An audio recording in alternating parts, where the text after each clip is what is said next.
Esper Control, Sphinx's Revelations, all that jazz. Yeah, we'll see if Jeremy's really ready for the mono black matchup. Obviously, if I was trying to build an Esper Control deck, this would be enemy number one I was trying to defeat. So we will see. His win conditions are an Aetherling, 2 Blood Barons, and an Obsidat, alongside 2 copies of Elspeth. So actually pretty, and an Elixir of Mortality as well. So actually pretty win condition heavy as far as Esper Control decks go.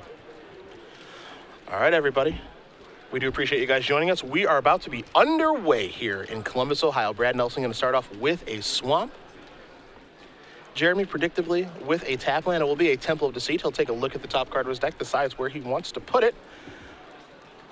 And magic has begun in one of my favorite cities in the country. A Desecration Demon drawn here for Nelson. He's going to play a Swamp, pass the turn back, and Day will take a draw.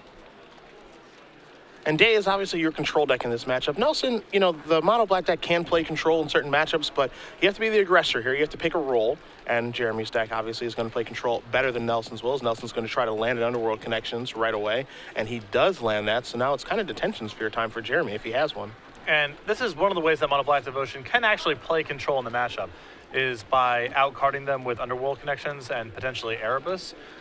It becomes easier to do this in the post-board games when the deck has Duress to supplement Thoughtseize, but Brad can play a game to kind of trade and outcard Jeremy.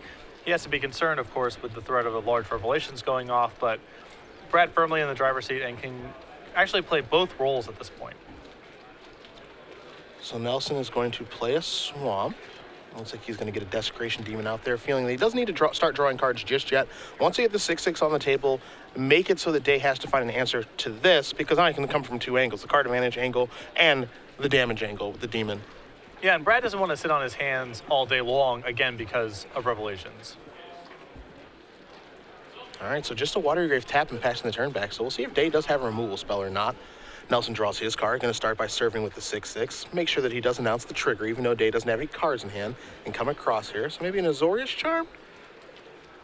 That's what it's going to be. So Demon's going to go back on top of the deck. Nelson's going to go down to 19. He'll take a draw via Underworld Connections. Going to draw that Desecration Demon. And going to replay that Desecration Demon. So Azorius Charm doesn't get a lot of work done there. Great turn for Brad. Great turn. I think that he's actually happy with Azorius Charm getting cast that turn, as he knows there's a protected card for him to draw up those Underworld Connections. And that mixture of card advantage and tempo game he's trying to play right now. And Day's going to tap some mana on his main phase. We'll see what this spell is going to be. It's going to be 4. It'll be 3. This could be a divination. This could be a detention sphere. It's going to be a sphere. The target's going to be the demon, and you know that's a very loud signal that he does not have removal spell in his hand, because having to take out the creature as opposed to the Underworld Connections is very problematic. Yeah. Another Desecration Demon drawn here for Nelson. He's going to go down to 18. Connections will draw him another card. He'll take Temple of Deceit. So he's hitting his land drops. He's manipulating the top of his deck, and he's presenting threats. And this is where Mono Black looks oh so difficult to beat. Definitely against a control deck like this is exactly the game you want to play. Day's going to untap all of his lands, 5 of them, take a draw. He is 1 land away from Elspeth, and he does have Elspeth in his hand. So Elspeth could take care of the demon with the minus ability. We'll see if that's how things end up playing out, but it's going to be a Temple of Silence to begin his turn. So scry time for the Esper control player. Going to put the top card to the bottom. And Elspeth is a card that's fully capable of stealing games against Mono Black. Oh, yeah. The Mono Black deck was otherwise completely in the driver's seat. See 4 mana going to be tapped, and this is going to be a Jace. So Jace, we're going to see if it's going to go up or if it's going to go down. I assume we're going to take down here as plussing doesn't allow it to survive the Desecration Demon, but we will see momentarily. It does go up here. So now Nelson's going to take a draw step. And there is a large white dice. So you guys can see the Jace is on 5. Nelson will also activate Underworld Connections, going down to 17, draws another copy of Connections, and now the Demon can take care of the Jace. So this Jace effectively being a fog at this point. Yeah, and you can see the power of Mono Black Devotion in matchups where its life total isn't taxed. Thoughtseize and Underworld Connections, even though we haven't seen Thoughtseize yet, are so powerful. One of the very few ways to blunt some of their power of those cards is to put the Mono Black deck under some duress, and the Esper deck just really can't do that. All right, so Nelson into the red zone. Bye-bye, Jace.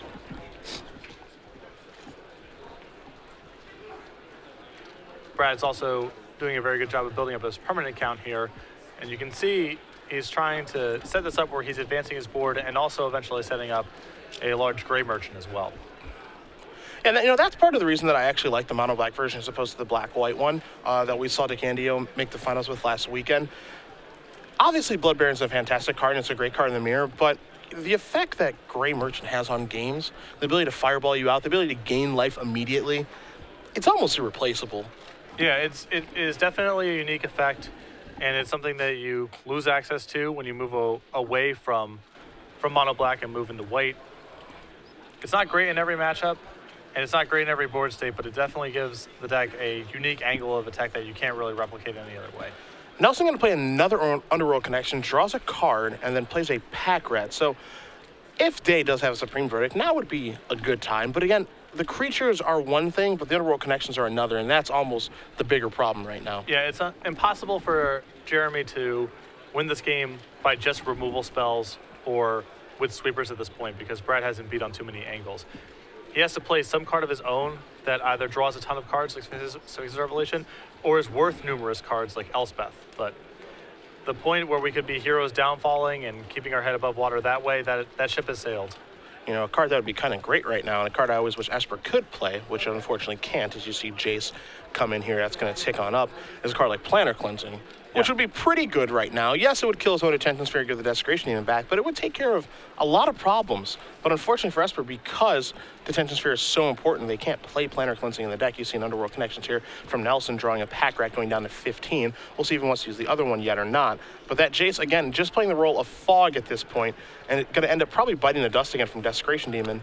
Yeah, I would imagine with Brad having the Underworld Connections going to the extent that he does, he's just going to want to keep Jeremy's board contained while also pressuring him. No reason to let him untap with that Jace. So it might be attack time, not quite sure. You see Nelson looking at his options. He's got a Night Veil Spectre. He's got, looks like a copy of Gray Merchant, a pack rat, a Devour Flesh, a Swamp, and another Connections hanging out in the grip. So a very, very nice hand. And everything is, going right here for Nelson in this game. Yeah, and you see Brad giving some amount of pause here. You have to imagine, if you're in Brad's seat, the way that Jeremy's playing, just playing these Jaces and fogging, that he's just trying to get to a big revelation. So how to play the game where you cut off the amount of card drawing that he has and also just shorten the total length of the game. So Nelson in the red zone we go, plays a pack rat pre-combat, so the initial pack rat in play is a little bit bigger, a little bit stronger. Jace triggers are going in the stack, but Jace can't beat that demon, so away goes the demon. Excuse me, away goes the Jace from the demon. We'll see if Nelson wants to add anything else to the board. He's going to, looks like, draw a card with the Connections here. So down to 14 he goes, draws another copy of Night Veil Spectre.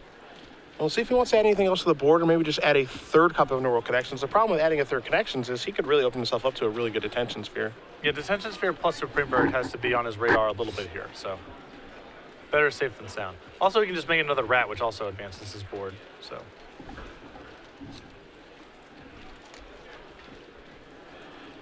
So let's see what Day's going to do. He taps 6 mana. All right, so there's going to be your Planeswalker, Elspeth Sun's Champion.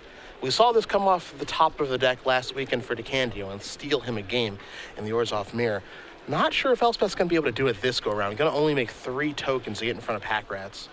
Yeah, if this was a little bit earlier in the game or if Brad's card advantage hadn't gotten so out of control, this Elspeth might be enough, but I think Brad probably has enough leftover removal and such to just make this a temporary speed bump. He also has a lot of draws at Hero's Downfall as well between his draw 7 multiple Underworld Connections. Pack rat going to discard a Night Veil Spectre. Rat going to come to play. So we've got 3/3/3 rats in play with the potential for much more. Surprisingly enough, Nelson, with all the cards that he's drawn, has not drawn a Mutavault just yet. We'll see what he finds on this draw step. There's a Thoughtseize. That can clear the old path. I had to imagine Brad's going to want to cast that this turn just to see what's going on.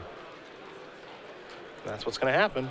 He's going to go down to 12 to do so, but he's going to see 2 lands, a Temple of Silence and a Hallowed Mountain, so the coast is clear. He knows he needs to be one thing, and that's the Elspeth and the 3 tokens that are on the board.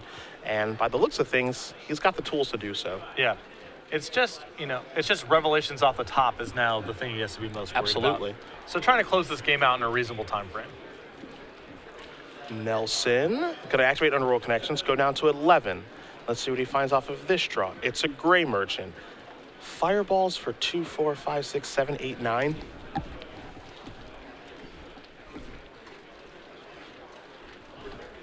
Remember, those pack rat tokens do count.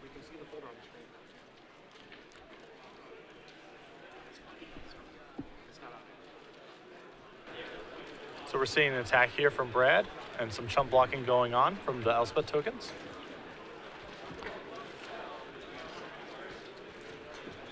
And Brad's just going to make a couple rats here. And a Gray Merchant, or excuse me, a Devour Flesh is what's going to get discarded from these rats. So a bunch of damage is going to come through. I think Elspeth is going to bite the dust.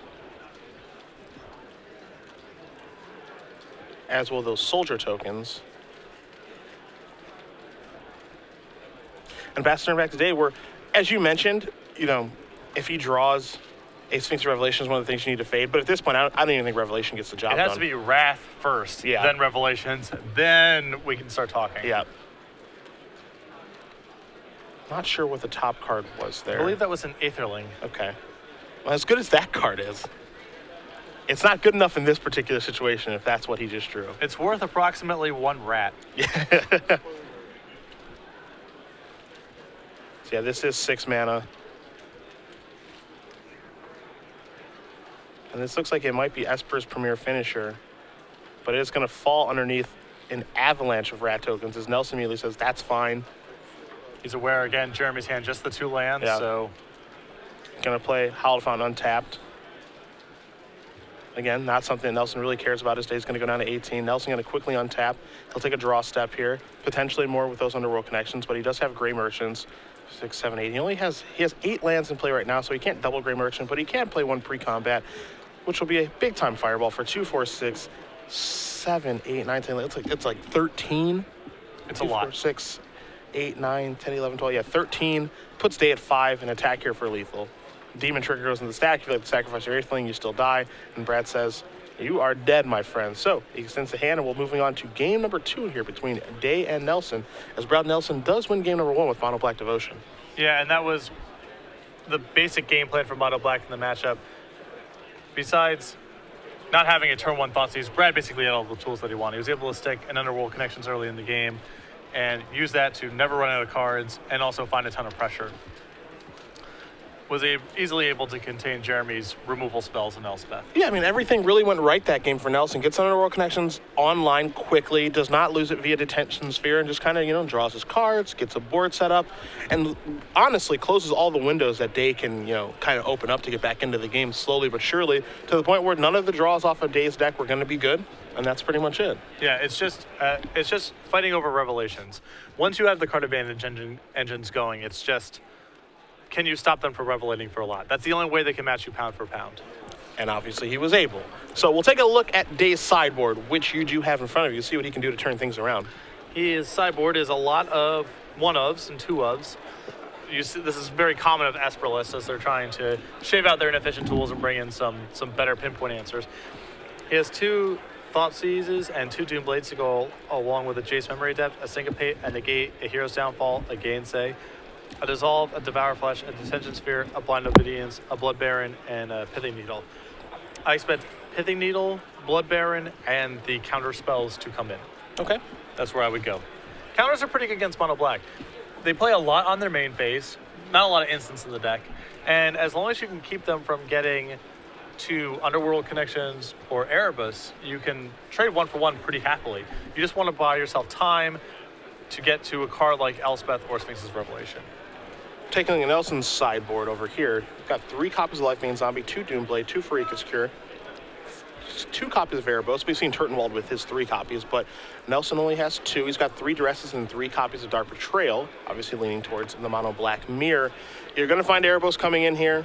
Lifebane Zombie could potentially come in. It's just another threat that is unblockable. Not to say that they will have a lot of blockers in play, but just another threat can't hurt. And then 3 copies of Duress. So potentially 8 cards coming in here. Because he's not going to want Doomblade, doesn't want Cure, doesn't want Dark Betrayal. But we could see him bringing 8 cards, board out some of this removal that he has in his main deck, streamline his deck, and just get to work from there.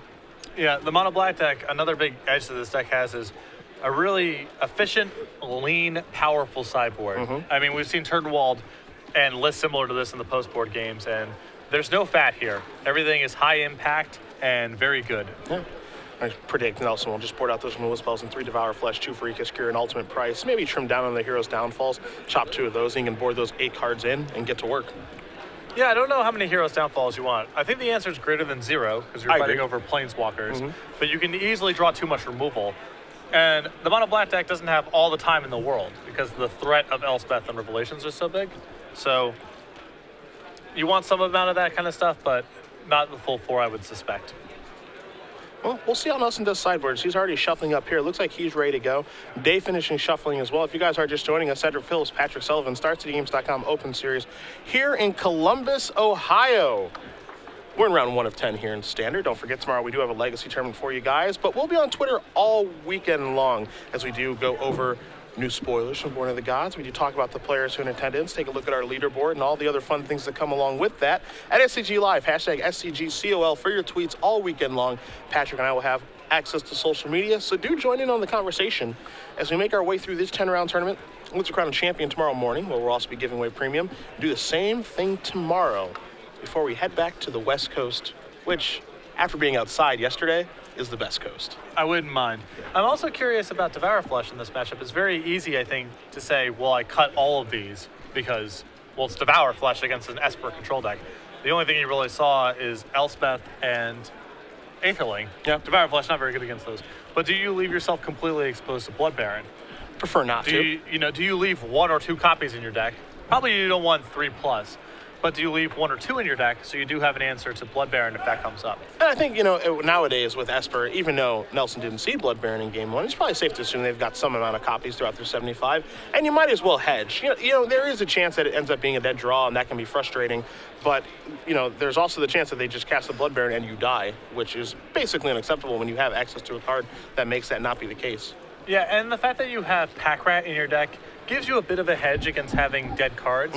So having some number of high upside, potentially dead cards in your deck is worth doing because you have an out in Pack Rat. You also have an out in just drawing a bunch of cards. If you have Erebos or Underworld connections going, you don't care too much about a random dead draw every now and again. So Brad doesn't want too much total removal in his deck, but he does want to have answers to cards like Elspeth and to cards like Blood Baron. Both players going to lay out their opening 7. Look at Nelson with the mono black deck in the black sleeves. Come on. Black shirt. Yeah, throw him off the scent a little bit.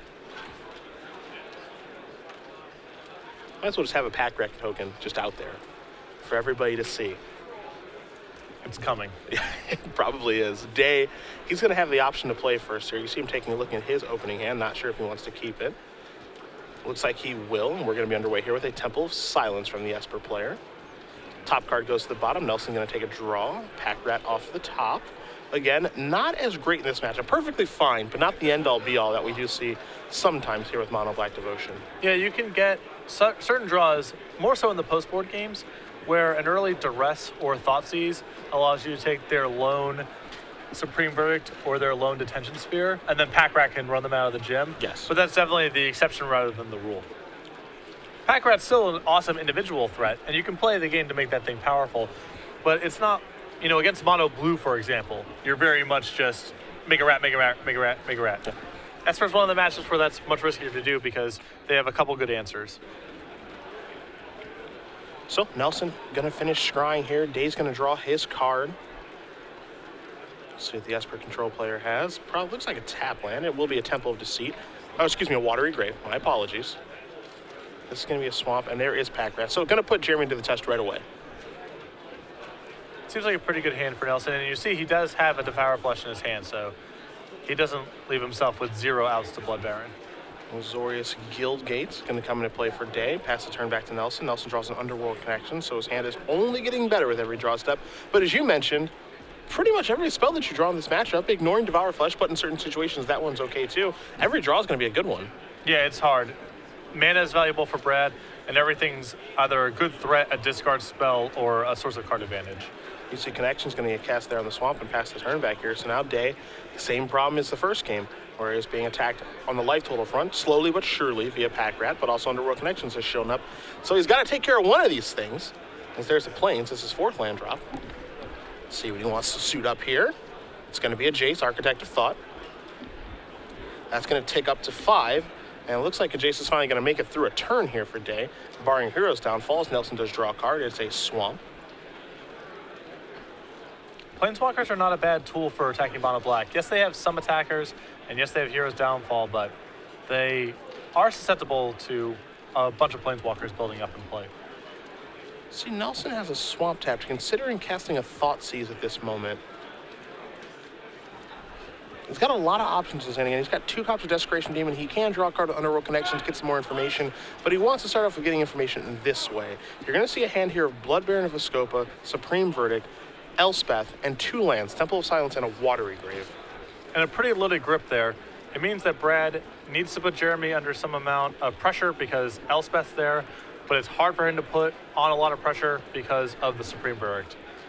We know Brad has a good answer to his hand. It's a Blood Baron, so I think he's unlikely to take that.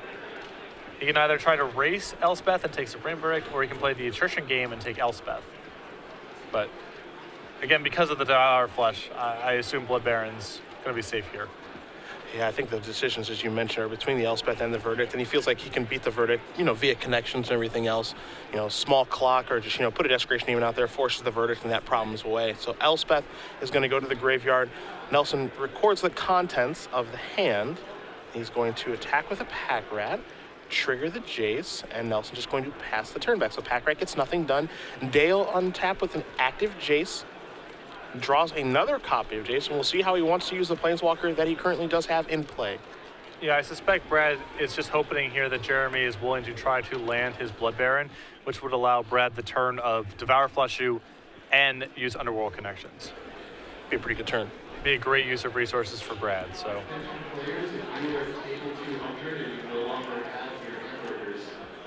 Jace is going down. So the top 3 cards are Detention Sphere, Hero's Downfall, and Doomblade. Now, Doomblade might seem like a weird one to have in after sideboard, but Mutavault does really cause a lot of headaches in this matchup. So there's certainly, a reason to leave that card in. Looks like Nelson is going to split these removal spells versus Detention Sphere. And I am also anti-bringing in Doomflesh in this, Doomblade rather in this matchup for exactly that reason. Almost everything Brad plays is black. Yeah. Having an answer in Mutavault is nice, but you can accomplish that with Pithy Needle, Elspeth. Jace is a fine answer. Gain a bunch of life with Revelation, stay out of range, things of that nature. Temple of Silence going to come in play here. See a scry happen. More importantly, we're going to see if that Detention Sphere is going to get cast this turn or not to take care of that Connections, because that, again, is a very problematic card from the mono-black side of things. Top card going to go to the bottom from the scry. And will Day pull the trigger? It looks like the answer is yes. You can tell Jeremy didn't quite want to cast that Blood Baron, that maybe Brad's turn was just a little too suspicious, and that Jace found him something more productive to do. So, Underworld Connection is going to be taken care of. Looks like we're going to see Pack Rat make a token. Discard a Desecration Demon. Nelson could have drawn a card, chose not to, takes a draw step here, draws a Nightveil Spectre, wants to get Jace off the table, which this attack will accomplish. Now he's going to play Erebos. And again, this is a difficult situation here for Day, where you take away one card advantage engine with the Sphere, but now there's another one out there with the Erebos, so your Spheres are kind of being overworked here. Yeah, if you try to play just a removal game, Brad can win that game with his card drawing, and if you probably try to play a card advantage game, Brad can win with his beatdown. So he's squeezing Jeremy from both angles, certainly. Now here's 4 mana. This is the Verdict to clear things up, which Nelson did know about from a prior Thoughtseize. So now that's out of the way. The Detention Sphere that he knew about is out of the way. And the only thing left that Nelson knows about in Day's hand is that Blood Baron, which he has an answer to in Devour Flesh. So a Life-Bane Zombie, I believe, with a draw step here for Nelson, and that's going to be a delight. Because that Blood Baron is going to go away, which he did know about. The only card that he cares about now is the Jace, and then there's the Water Grave. So Nelson knows the contents of the grip here for Day. I don't think he has a 5th land to play, because that would be too perfect. Because then he could activate Erebos too and leave Devour Flesh up. But Life-Bane Zombie was already pretty good. So he'll be content just casting the 3-1. Does have a clock on the table now. Pass the turn back to Day. Day will draw a card to go along with that Jace and that Water Grave. We'll see what he finds.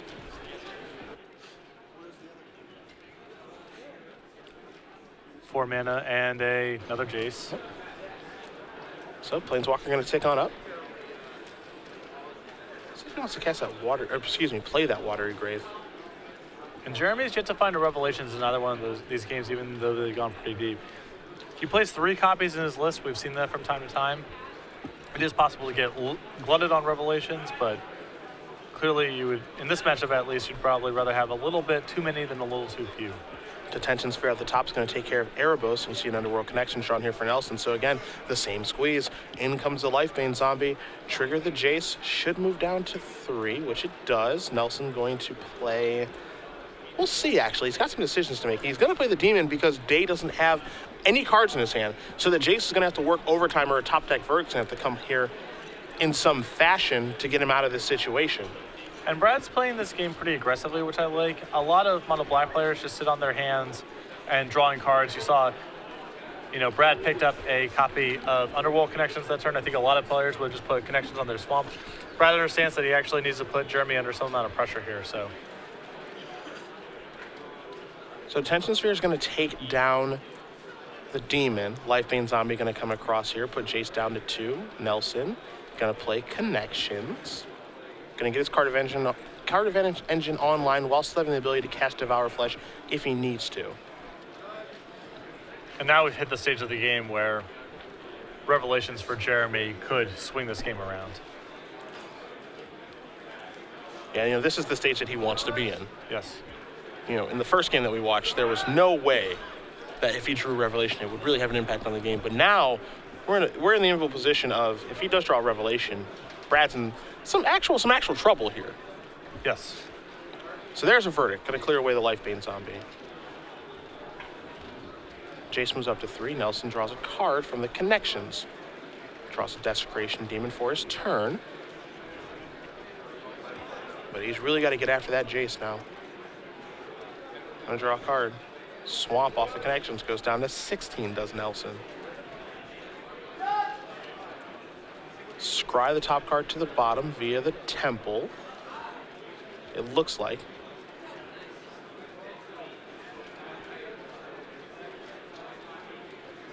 Okay, he's gonna leave it on top.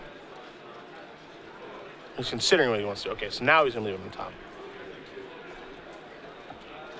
This looks like a Desecration Demon now. And it is, and passes the turn back. So the 6/6 presenting a threat yet again. And this Jace has been doing some good work here. I anticipate Jeremy's going to try to draw cards this turn with this Jace, now that the Demon is threatening to simply remove it.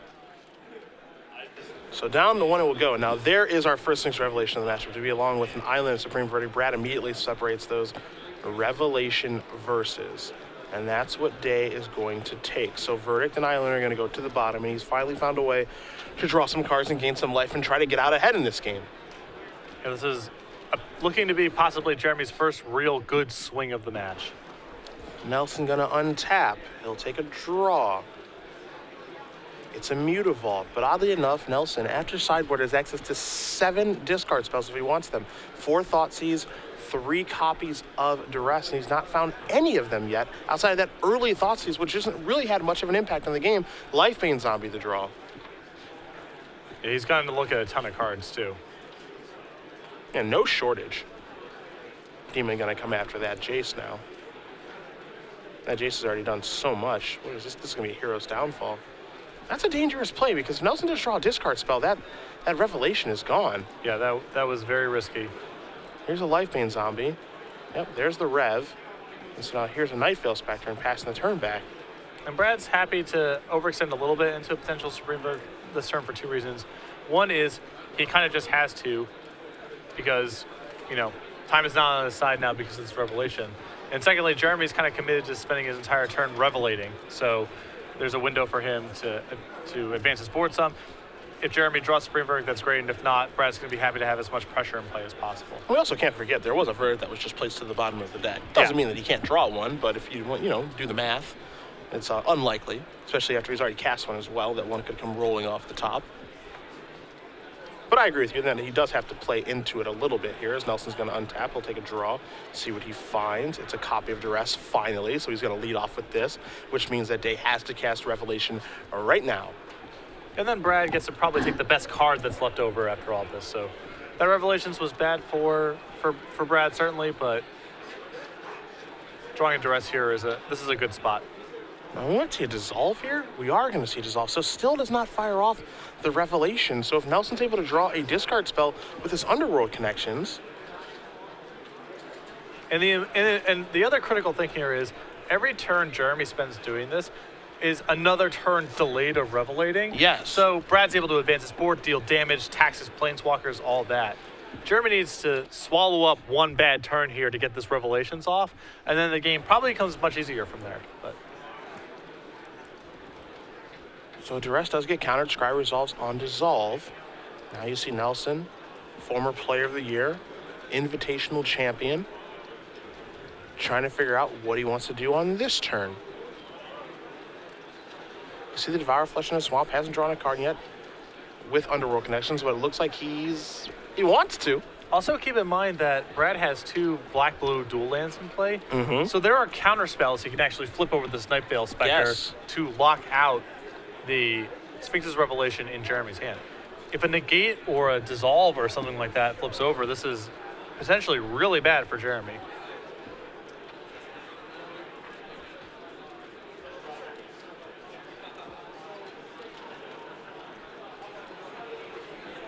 All right, firing up Mutavault. Lifebane Zombie coming over there. These creatures are going to come straight ahead. And we'll have a Jace trigger go on. So Lifebane Zombie is going to be a 2-power creature attacking to a 2-loyalty Jace. Nightveil Spectre and Mutavault are going to come across. It'll be 2 points of damage. Day's going to go down to 15. That's a Thought Seize. This is exactly what can happen. This is exactly what can happen. So Thought Seize comes off the top. Use your Thought Seize to take your Revelation. You get to rev for 1. And yes, you do get to gain life and draw a card, Jeremy, but if it's a spell, it's going to bite the dust, and if it's a land, it's not so good, honestly. So let's see what he drew. It's a Pithing Needle, so that's going to go to the graveyard. That could have been a solution to the Underworld Connections that's in play, or the Mutavault that's in play. Now Nelson's going to draw a card, and now things have really spiraled. And this is exactly what you kind of mentioned, where, he kind of just needed to suck it up and have a bad turn. Just take one bad turn. Cards. Yeah. Just take one bad turn, because Jeremy has so many efficient things like Pithing Needle or, like Supreme Verdict that lets him wrap up what Brad has in play. Mm-hmm. And then he can really start taking advantage of his extra cards. But Jeremy was trying to have the most stable board possible when he got that Revelations off, and it definitely bit him. Nelson going to draw a card for his turn. You see his hand right now, Desecration Demon, Gray Merchant, and a Devour Flesh he's been holding on to a very long time. We kind of mentioned this at the top. We weren't sure if he was going to leave Devour Flesh in or how many, the risk of it being a bad draw, but it's been a bad card the entire time, and he's been perfectly fine. Yeah. He has Pack Rat. He has a lot of card drawing. He can afford this. What he can't afford is for Blood Baron to enter play unchecked. Correct. So he has to suck it up, even though it's not great for him. Nelson firing away with the creatures. Lifebane Zombie, Nightveil Spectre, Mutavault going to come in. This is an island from the Nightveil Spectre. That's going to come into play as Nelson has not played his land yet. Here's a Duress. That is a Godless Shrine. This is a Gray Merchant for a whole bunch. 9 exactly is what it's going to be. And that's going to be the match. Brad Nelson gets his day started off right with a win here in Columbus and a big smile as well for the mono black player. He wins this match over Jeremy Day 2-0, and not the first time, won't be the last time. Mono Black Devotion starts his day off with a win here in Columbus. Pretty convincing, straightforward, ABC.